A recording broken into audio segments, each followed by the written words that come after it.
नमस्कार दोस्तों, स्वागत है आप सभी का एक बार फिर से आपके अपने ही YouTube चैनल यानी कि शिवालय में। और दोस्तों, आज के हमारी इस नई वीडियो में हम आपके लिए लेकर आए हैं भगवान शिव के 12 ज्योतिर्लिंगों में से एक त्रयंबकेश्वर ज्योतिर्लिंग की कथा को लेकर। तो दोस्तों शुरू करते हैं इस वीडियो को। लेकिन दोस्तों उससे पहले अगर आपने इस चैनल को सब्सक्राइब नहीं किया है तो दोस्तों जल्दी से इस चैनल को सब्सक्राइब कर लें और पास में लगे बेल आइकन को भी ज़रूर से दबा दें, ताकि दोस्तों आप सभी को हमारे द्वारा अपलोड किए गए सारे वीडियोज़ की नोटिफिकेशन सबसे पहले मिल पाए। दोस्तों, त्रयंबकेश्वर ज्योतिर्लिंग नासिक महाराष्ट्र के त्रयंबक नामक स्थान में स्थित है और इस ज्योतिर्लिंग की कथा हमें शिव पुराण की कोटि रुद्र संहिता में देखने को मिलती है। और इसके अनुसार एक बार त्रयंबक नामक स्थान पर कई वर्षों तक वर्षा नहीं हुई थी और इसीलिए वहाँ पर रहने वाले सभी जीव जंतु और ऋषिगण वहाँ से पलायन करना चाहते थे।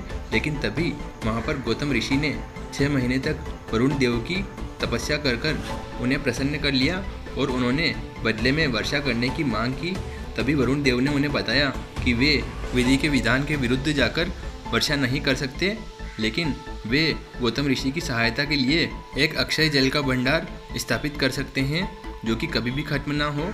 और इसी के लिए वरुण देव ने गौतम ऋषि को एक गड्ढा खोदने के लिए कहा। और जब गौतम ऋषि ने वहाँ पर गड्ढा खोद दिया तब वरुण देव ने उसे अक्षय जल के भंडार से भर दिया और इसके बाद में वरुण देव वहाँ से चले गए। दोस्तों, इसके बाद में कई वर्षों तक उस त्रयंबक नामक स्थान पर उस अक्षय जल के कारण कई वर्षों तक हरियाली रही। सभी ऋषिगण, वन के सभी वन्य जीव सभी वहाँ पर आकर पानी पीते और उनकी दैनिक दिनचर्या में वहाँ का पानी कई वर्षों तक काम में आता रहा। लेकिन दोस्तों, वहाँ पर एक दिन गौतम ऋषि के शिष्य जल लेने के लिए गए तो वहाँ पर उनके बाद अन्य ऋषि पत्नियाँ भी जल लेने के लिए पहुँच गई और उन्होंने उन ऋषि के शिष्यों से पहले जल लेने के लिए वाद विवाद करने लगी। तभी वहाँ पर माता अहिल्या आ गई और माता अहिल्या ने आकर उन अन्य ऋषि पत्नियों से कहा कि ये ऋषि शिष्य आपसे पहले यहाँ पर पानी लेने के लिए आए हैं, तो पहले यही पानी लेकर जाएंगे। दोस्तों, माता अहिल्या की यह बात सुनकर उन ऋषि पत्नियों ने आपस में चर्चा की और उन्होंने कहा कि ये माता अहिल्या इन ऋषि शिष्यों का पक्ष ले रही हैं, क्योंकि इनके पति की कृपा से ही यहाँ पर अक्षय जल की व्यवस्था हुई है। और दोस्तों, यही बात उन ऋषि पत्नियों ने अपने पतियों को बढ़ा चढ़ाकर कही और उन ऋषि पत्नियों ने अपने पतियों से कहा कि वे किसी भी प्रकार से गौतम ऋषि और उनकी पत्नी को नीचा दिखाएं। दोस्तों, इसके बाद में वे सभी ऋषि अपनी पत्नियों के हट के कारण गौतम ऋषि को नीचा दिखाने के उपाय ढूंढने लगे। तभी उनके दिमाग में एक उपाय आया और उन्होंने भगवान श्री गणेश की आराधना आरंभ कर दी। और उनकी आराधना से प्रसन्न होकर भगवान श्री गणेश उनके सामने उपस्थित हुए। तभी भगवान श्री गणेश ने उन्हें वर मांगने के लिए कहा। तो उन सभी ऋषियों ने वर मांगा कि वे किसी भी प्रकार से गौतम ऋषि का अपमान करना चाहते हैं और इसके लिए उन्हें भगवान श्री गणेश का साथ चाहिए। दोस्तों, भगवान श्री गणेश ने उन ऋषियों की मांगे सुनकर उनसे कहा कि गौतम ऋषि एक बहुत ही बड़े पुण्यात्मा ऋषि हैं और उनसे वैर रखना तुम्हारे लिए हितकर नहीं होगा, इसलिए तुम उनसे वैर न रखो और उनसे किसी भी प्रकार से शत्रुता मत रखो। लेकिन दोस्तों, वे ऋषि कहाँ मानने वाले थे। उन्होंने भगवान श्री गणेश से कहा कि आप तो जैसा हम कहते हैं वैसा कर लीजिए, आगे जो भी होगा देखा जाएगा। दोस्तों, उनकी इस हट के पीछे भगवान श्री गणेश की भी नहीं चली और अंत में भगवान श्री गणेश ने भक्तवत्सल होने के कारण उन ऋषियों का साथ देने का निश्चय कर लिया। अब दोस्तों, जब एक दिन गौतम ऋषि अपने धान के खेत में खड़े थे तभी वहाँ पर भगवान श्री गणेश एक गाय के रूप में, जो कि बहुत दुर्बल थी, उपस्थित हो गए। और दोस्तों, जब गौतम ऋषि ने उस दुर्बल गाय को देखा तो वे उस गाय को अपने हाथों से चारा खिलाने के लिए कुछ चारे के तिनके को लेकर उस गाय के मुंह के पास ले गए। तभी उन तिनकों के स्पर्श से ही वह गाय नीचे गिर पड़ी और उसी क्षण उस गाय की मृत्यु हो गई।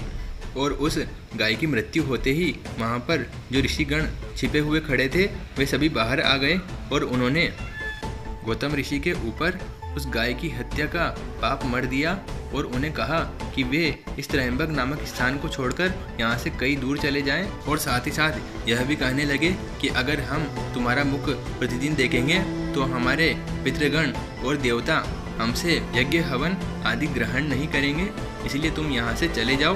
दोस्तों उन ऋषियों की यह बातें सुनकर गौतम ऋषि उस त्रयंबक नामक स्थान से कहीं दूर जाकर कुटिया बनाकर रहने लगे। लेकिन वहाँ पर भी वे सभी ऋषि फिर से गौतम ऋषि को वहाँ से निकालने के लिए आ गए और उनसे कहा कि तुम यहाँ पर यज्ञ हवन नहीं कर सकते क्योंकि तुम गौ हत्या के दोषी हो। दोस्तों उन ऋषियों की यह बात सुनकर गौतम ऋषि उन ऋषियों से उस गौ हत्या के पाप से उद्धार के उपाय पूछने लगे।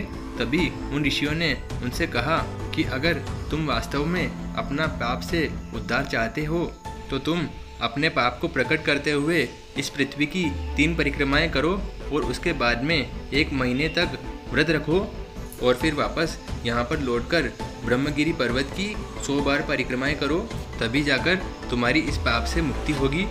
अथवा तुम गंगा जी को लाकर यहाँ पर उनके जल से स्नान करो और फिर उसके बाद में 1 करोड़ पार्थिव शिवलिंगों का निर्माण करो और भगवान शिव की आराधना करो और ब्रह्मगिरी पर्वत की 11 बार परिक्रमाएं करके फिर से गंगा में स्नान करके 100 घड़ों से पार्थिव शिवलिंग की पूजा करो, तभी तुम्हारी इस पाप से मुक्ति हो सकेगी। दोस्तों उनकी यह बात सुनकर गौतम ऋषि ने 1 करोड़ पार्थिव शिवलिंगों का निर्माण किया और भगवान शिव की आराधना में लग गए। दोस्तों माता अहिल्या ने भी उनकी इस आराधना में उनका साथ दिया और उनकी कई वर्षों की तपस्या के बाद में जब भगवान शिव प्रसन्न हो गए तब भगवान शिव ने गौतम ऋषि से वर मांगने के लिए कहा। तभी गौतम ऋषि ने भगवान शिव से कहा कि वे अगर गौतम ऋषि को गौ हत्या के पाप से मुक्त कर देते हैं और यदि माँ गंगा को अपनी जटाओं से पृथ्वी पर छोड़ देते हैं तो इससे गौतम ऋषि के ऊपर लगे हुए उस गौ हत्या के पाप का निवारण हो पाएगा। दोस्तों गौतम ऋषि की यह बात सुनकर भगवान शिव ने उन्हें कहा कि तुम हमेशा से ही निष्पाप थे, तुमने किसी भी गौ की हत्या नहीं की है। यह तो उन ऋषियों की चाल थी जिसमें कि तुम फंस गए और तुम अपने द्वारा न किए गए पाप को भी मानकर यहाँ पर मेरी तपस्या के लिए प्रेरित हो गए। लेकिन मैं अब उन ऋषियों को नहीं छोड़ूंगा, उन्हें मैं अपने त्रिशूल से मारूंगा क्योंकि उन्होंने तुम्हारे साथ में विश्वासघात किया है। दोस्तों भगवान शिव की यह बात सुनकर गौतम ऋषि ने भगवान शिव से उन सभी ऋषियों को क्षमा करने के लिए कहा और कहा कि अगर वे नहीं होते तो आज मुझे आपके दर्शन कैसे होते। दोस्तों भगवान शिव ने गौतम ऋषि की यह बात सुनकर उन्हें कहा कि यह तो तुम्हारा बड़प्पन है जो कि दुष्टों पर भी तुम्हें उपकार करने के लिए मजबूर कर देता है।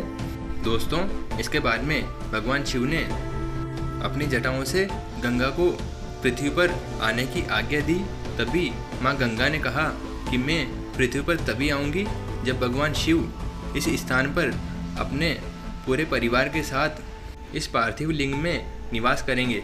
दोस्तों भगवान शिव ने माँ गंगा की बात का आदर रखते हुए उस पार्थिव लिंग में निवास करना स्वीकार कर लिया और तभी से उस त्रयंबक नामक स्थान पर जो ज्योतिर्लिंग था उसका नाम त्रयंबकेश्वर पड़ गया और माँ गंगा का नाम गौतम ऋषि के नाम से गौतमी पड़ गया, जिसे कि वर्तमान समय में गोदावरी नदी भी कहा जाता है। अब दोस्तों आप सभी को हमारे द्वारा सुनाई गई यह कथा कैसी लगी आप हमें कमेंट बॉक्स में कमेंट करके बताएं। और दोस्तों आपने अभी तक भी इस वीडियो को लाइक नहीं किया है तो दोस्तों जल्दी से इस वीडियो को एक लाइक कर दें और दोस्तों के साथ में इस वीडियो को ज़्यादा से ज़्यादा शेयर करके चैनल को भी सब्सक्राइब कर लें। दोस्तों मिलते हैं अगले वीडियो में, तब तक के लिए जय हिंद, वंदे मातरम।